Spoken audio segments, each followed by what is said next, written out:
Hi, my name is Rose Griffin and I work as a network technician with the ESB. Well, when I was in sixth year in school, I saw a notice on the career guidance notice board for the apprenticeship. So I applied for the job. I got called for the aptitude test. I got called back for an interview.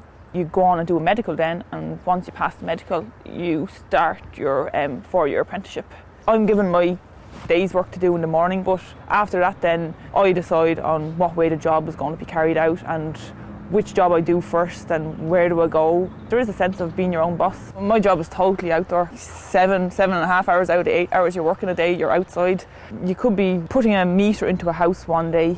You could be having to climb a pole the next. You could be working in the middle of a town, putting in high tension cables into a substation to connect up a big shopping centre.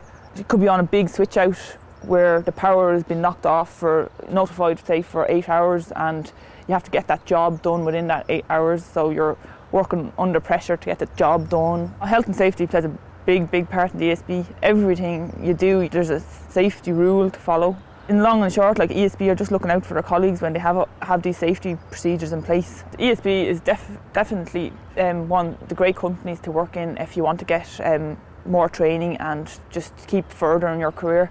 When you finish your apprenticeship, after that then you're going on constant courses. Also, if you did want to go and further your career and say you wanted to study electrical engineering, they'll definitely make it easy for you if you were doing it in the evenings.